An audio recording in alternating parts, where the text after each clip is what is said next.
Rahab et 2 espions. Le peuple israélite a vécu pendant 40 ans dans le désert. Et Moïse est âgé de 120 ans. Il ne peut plus emmener le peuple israélite dans le pays de Canaan. Le Seigneur ordonne que Josué emmène le peuple dans le pays de Canaan après Moïse. Moïse dit à Josué devant le peuple : « Sois fort et courageux.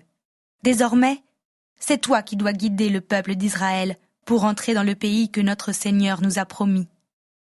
N'aie pas peur, le Seigneur est avec toi. » « Entendu, je suivrai ta parole. » Ainsi, Josué devient le nouveau chef. Il dit aux 2 espions qu'il choisit : « Dans 3 jours, nous allons entrer dans le pays que le Seigneur nous a promis. Vous y entrerez avant nous et chercherez à connaître le pays et la ville de Jéricho. Et après, dites-le nous. » 2 espions arrivent à la ville de Jéricho avant le peuple d'Israël. Ils passent la nuit dans la maison d'une femme appelée Rahab. Même si Rahab s'est aperçue qu'ils sont espions d'Israël pour chercher à connaître le pays, elle a accepté de les loger. C'est parce qu'elle a entendu parler de la puissance de Dieu qui va donner cette terre au peuple d'Israël. Cependant, le roi envoie des gens à Rahab après avoir entendu que des espions d'Israël restent chez elle. « Nous sommes informés qu'il y a 2 hommes suspects ici. Où sont-ils ? » ?»« Ils sont venus chez moi et sont repartis à la tombée de la nuit. Mais si vous vous dépêchez, vous pourrez les rattraper. »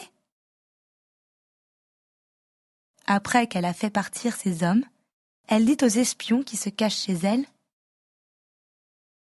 Je sais que le Seigneur a séché la mer des roseaux devant vous quand vous êtes sortis d'Égypte et qu'il a fait des choses extraordinaires pour vous. Le Seigneur, votre Dieu, est Dieu là-haut dans le ciel et ici-bas sur la terre. J'ai agi avec bonté envers vous. Alors, jurez-moi par le Seigneur que vous aussi, vous agirez avec bonté envers ma famille. Promettez-le-moi. » « Si tu nous promets de ne rien dire à propos de notre visite, nous vous protégerons, toi et les membres de ta famille. » Rahab et les 2 espions s'engagent à respecter leurs promesses. La maison de Rahab est située contre le mur de défense qui protège la ville. Elle fait donc descendre les 2 hommes avec une corde par la fenêtre. Les 2 hommes sont bien sortis de Jéricho et sont revenus auprès de Josué.